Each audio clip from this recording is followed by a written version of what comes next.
Look, markings on the floor. Just a bit worn out. I was hoping to find something leading to a secret passage.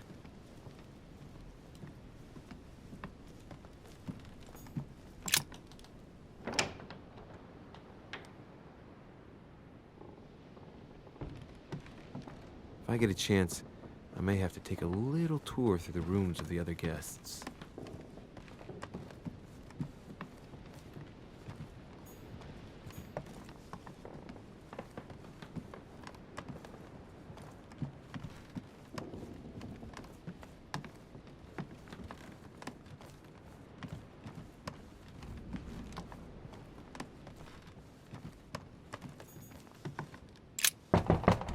Let no one disturb me. I'm busy.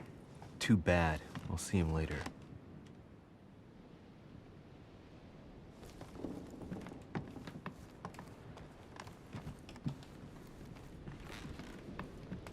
That's the door to Elizabeth's room.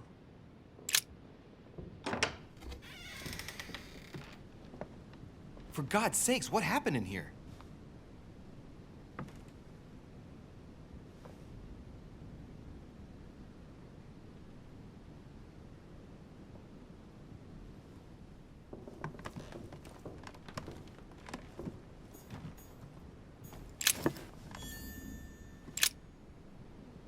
Looks like I found a box containing some kind of white crystals.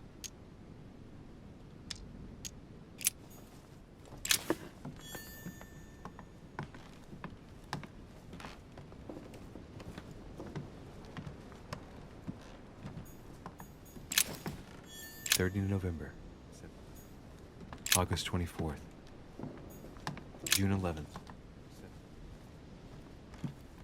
A novel of the initiation of a young woman into polite society.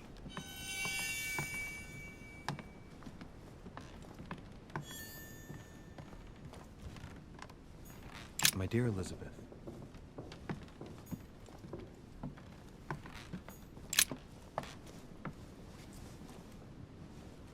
a chest with a half-circle pattern.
That must be the door to the room of the soldier I saw in my vision.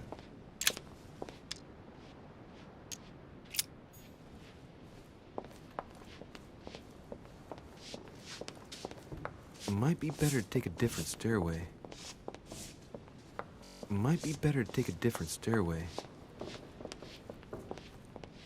Monsieur Napoleon Bonaparte.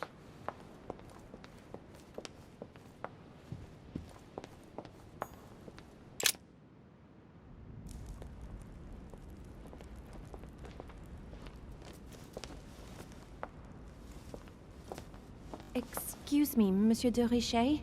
I really need to talk to you. Hello. You're Elizabeth Adams, aren't you? Yes, I regret that we haven't been properly introduced.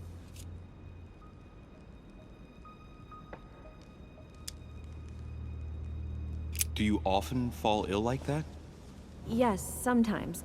But don't worry, I guess I'm kind of a frail flower. Maybe you were feeling hungry. No, it was nothing to do with being hungry. Fatigue, probably. I've been feeling more and more exhausted lately. Well, get some rest then, Elizabeth. Take advantage of the sea air and you'll soon get your strength back. Do you really want to know what made me ill? Last night, I found out that your mother was on the island. What are you doing here?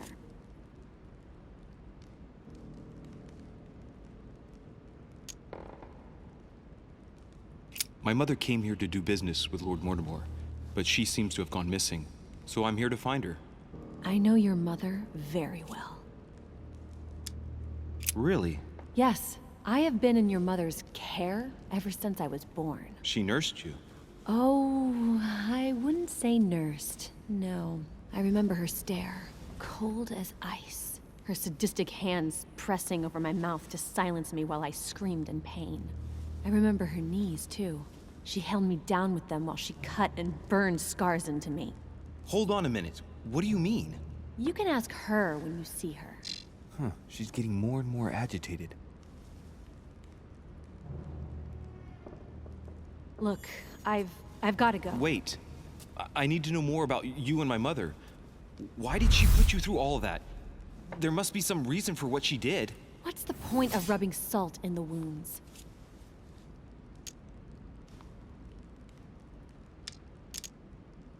You're right. I don't want this conversation to turn into an interrogation. You've suffered enough already. I respect your silence. Please excuse me. Well, thank you. I know your little game. You're no different from the rest of them. You couldn't give a damn about me. The only thing you're interested in is finding out about your mother. Don't say that. Not everyone wants to use you. Some people care about you, don't they?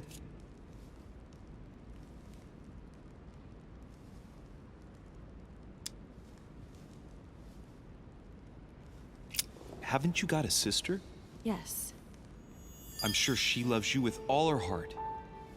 She's the only one who cares about me. I would have put an end to it all by now if it weren't for her. Since you insist, I'll tell you how I met your mother. Thanks for trusting me. You see, before I was born, my mother often suffered from hallucinations and fits of anger. Soon people could barely recognize her. She became a completely different person. So my father spent an enormous amount of money paying for the best doctors, but none of them were able to cure her. The last resort was to call a priest. So, is that what your father did? No. He went to an expert in the occult. Ah, my mother. Her reputation already extended beyond our borders. My mother's fits stopped at my birth, and Sarah de Richet concluded that the evil had passed into me. Not only did it encourage her to stay, but she took the opportunity to advise my father to separate me from the rest of my family. That's how I was declared stillborn. My fate was decided that very day. It would coincide with my mother's frequent trips to America. I had my first fit when I was 3. That's when your mother began her experiments to rid me of the evil inside. I understand how you feel, but I know my mother. I'm sure she had her reasons, even if it seems difficult to believe. Everything she put me through was all for nothing. My whole life was ruined for nothing. So what brings you here then? My father used to know Sir Holm. He offered to introduce me to the world's leading authority in the occult. Lord Mortimer. He was my last hope. Until I found out he had also invited your mother. It's got to be a coincidence. I don't believe for a second she's coming for you. You can't change my mind about this, Louis. My days are numbered, and I know it.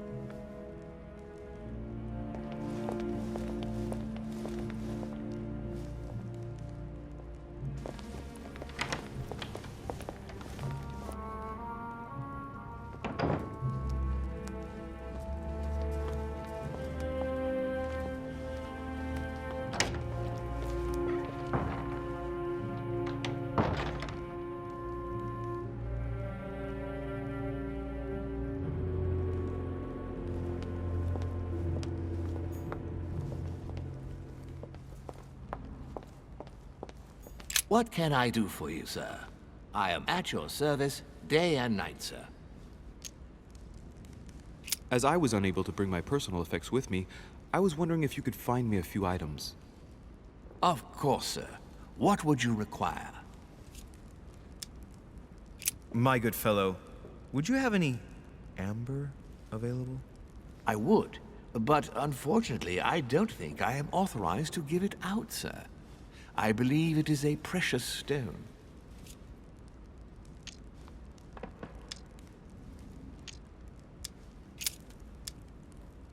A little Carmelite water would do me a lot of good. Could you find me some, please? Oh, the tonics are under lock and key, sir. Lord Mortimer only allows access to them in cases of emergency.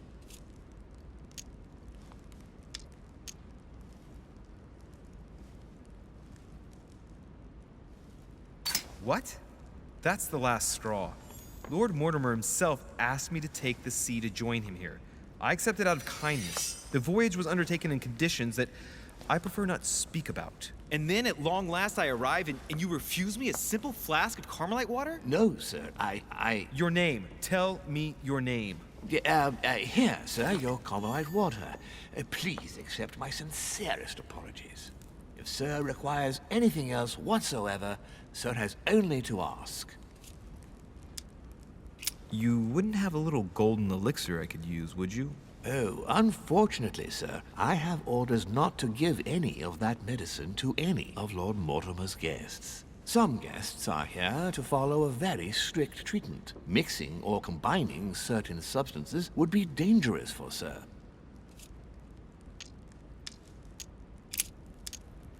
I still haven't quite recovered after that boat crossing. Would you happen to have any devil's thorn by any chance? I am sorry, sir, but the devil's thorn may be just a plant, but it is also a powerful psychotropic drug that causes undesirable diuretic effects. I would advise against sir taking any. Don't worry, my good man. I know the effects of devil's thorn very well. I've been taking it for years without any adverse effects. I've never had cause to complain. You can believe me. That is well, sir. Here is sir's herb. What else can I do for you, sir? What's that book you're hiding in your jacket? The Sorrows of Young Werther by Goethe, sir. And I am not hiding it. Hand it to me, please. It is damaged, sir. I would never dare lend sir a book in such a pitiful state, sir. I took it to restore. Indeed, this masterpiece must not become more damaged. Let me have it and I'll take care of it personally. I love antiquarian books. It bothers me somewhat. It isn't sir's job to take care of it, really. No, but I would love to. You'll be doing me a favor by letting me have it. In that case, sir, I shall leave it in your care with pleasure. May I do anything else for sir?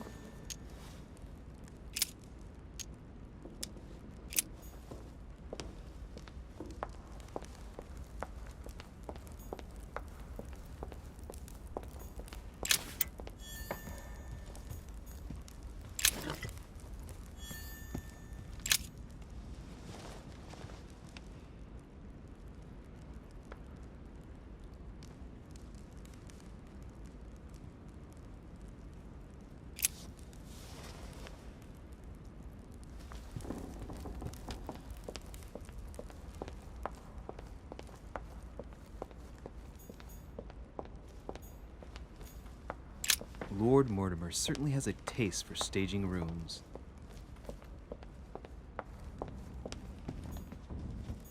Devil's Thorn. I'll keep it.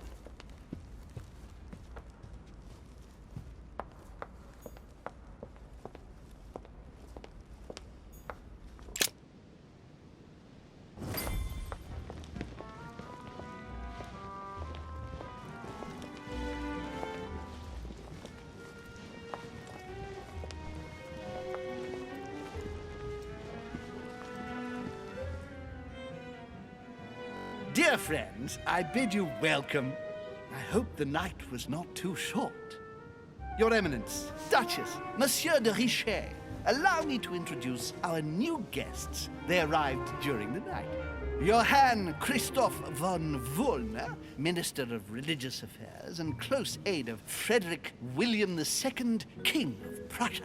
Napoleon Bonaparte, Lieutenant of the French Revolutionary Army, and Jacques Peroux, French Revolutionary Tribunal Judge. Unfortunately, my friends, Lord Mortimer will not be joining us this morning, but he should be with us later. So, let us begin. What is Mortimer playing at? He tells me to come urgently and he sends no one to meet me?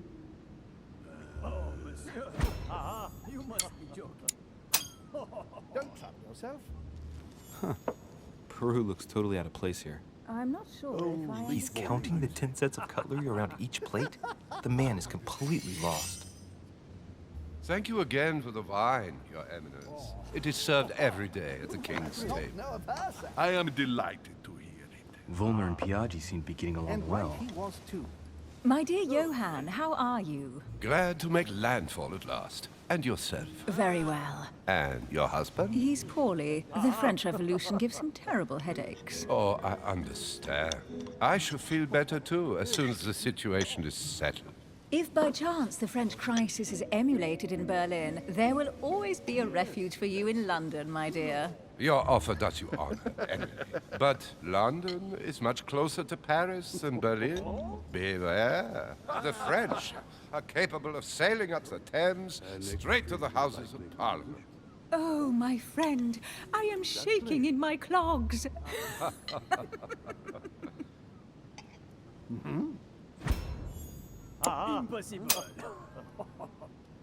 A Prussian-Britannic coalition is not good for France. The last time we fought against them, our empire went up in smoke. Is the wine to your liking? Very much so, Sir Gregory. Such complexity. Typically French. A Sauterne, isn't it? Absolutely. If I'm not mistaken, this is not Lord Mortimer's favorite wine. It is yours. In his absence, I have taken the liberty of making a slight deviation from the rule, but I count on your discretion. Don't worry, I appreciate the same grape varieties as you. I remember the last time we tasted that nectar here at this table. The finest minds of the century were present. And the last time we drank it, the orphanage in Bloomsbury was still in ruins. Would you repeat that? Oh, well, I put some small effort into the works. The orphanage reopened just before Christmas. The bedrooms, washrooms, and the classrooms had all been refurbished. I don't know what to say. You have given the girls a wonderful Christmas gift. Thank you. I made a promise. Now it is done.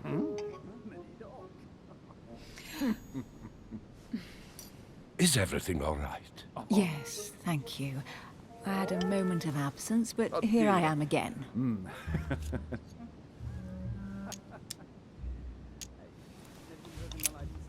What do you think of Volner? If you had helped me last night, I might have been willing to answer you. But that was not the case. Monsieur de Richet, it would seem we have common interests. Could we speak in private, please? Please, go ahead. What do you want to know?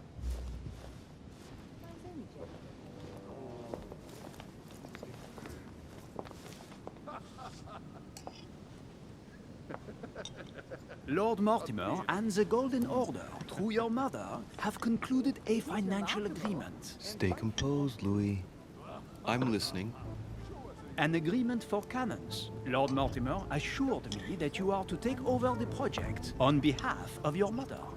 You must know that I am deeply sorry about their disappearance, but I must validate the deal urgently if I want to be able to organize things properly. I haven't seen Lord Mortimer yet. I'm afraid I'll be unable to answer your questions. He assured me that you could replace your mother during her absence. I appreciate his confidence, but still, this is a bit hasty. But please continue. Of course, but I need to know if I can count you among my allies. Well, of course. And for that, I have a little question for you. The agreement stipulates an aid of 50,000 louis d'or for 200 cannon.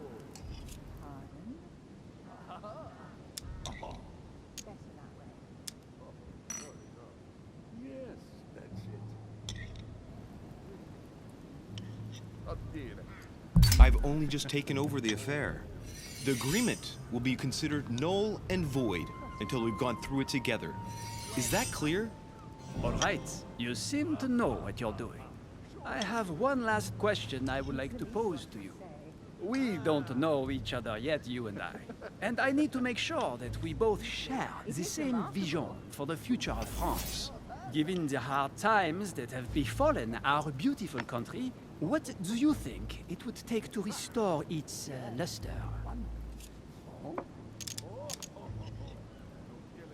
It's time for Girondin and Montagnard to come together at last and give rise to a republic worthy of all the spilled blood. Both parties must put an end to their petty quarrels for the good of all. You must be joking, my friend. Neither side will ever accept the advice of the other. It's simply a lost cause.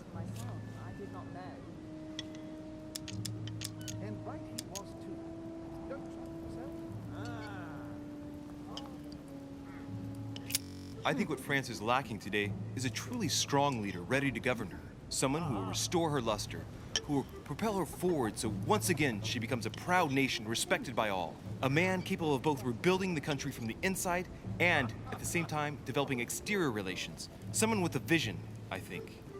The right person still remains to be found. You're right, my friend. I hear your words, and I agree.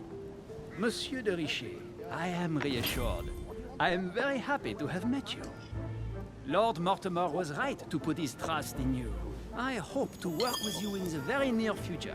I would like to thank you for your support by offering you this humble little gift. Reflections on the Revolution in France.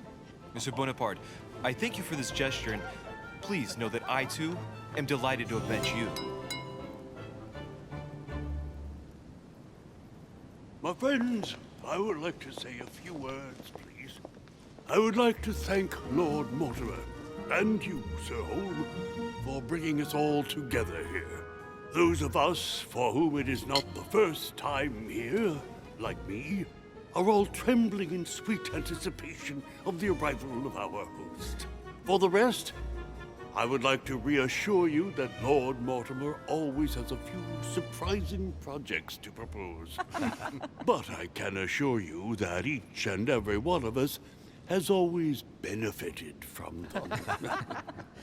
The last time I came to this place, Lord Mortimer offered to help me in my electoral campaign for the presidency of the United States.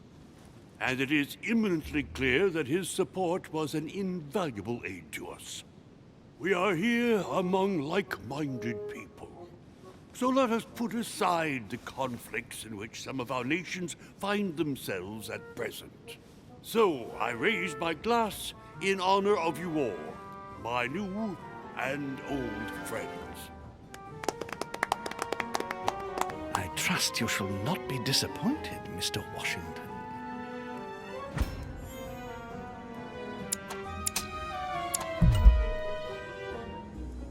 Right, we shall meet again tomorrow. All the guests will be present, as well as Lord Mortimer, I hope. Until then, I trust you will find plenty to keep you amused.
Alright, let's recap. Before dinner, I was going to investigate my mother's message. I've got to find the place where all eyes size you up.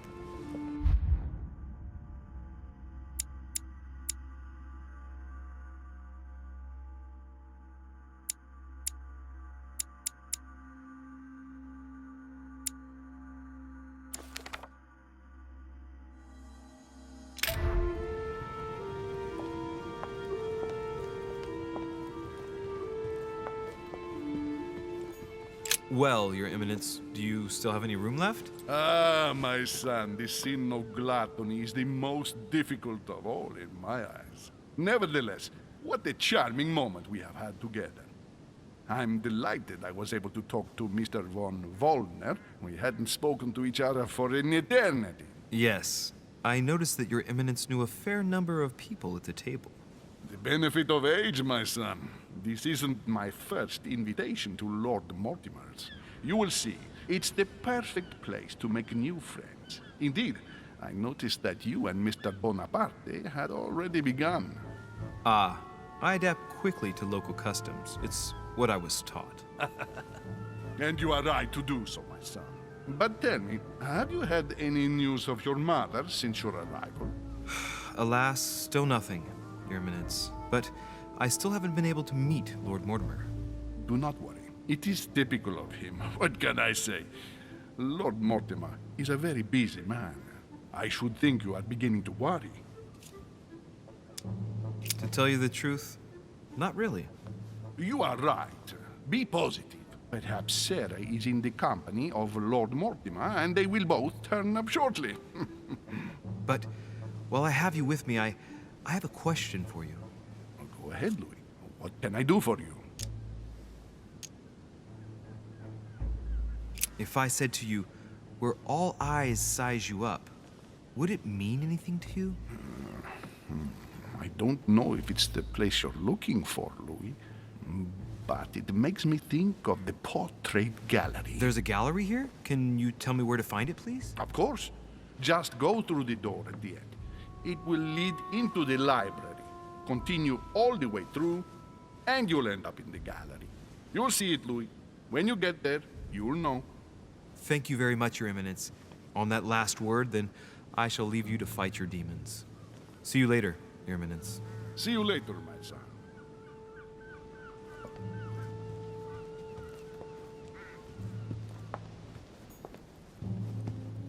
A swine in a salon. That's an odd choice of decor. The Conversion of Ulysses by Gurs. Circe changing Ulysses' companions into swines. Discourse on the Method by Descartes. Carmelite water will give me a little reprieve. Circe preparing wine. What better trap for Ulysses? Romney painted Lady Hamilton as Circe,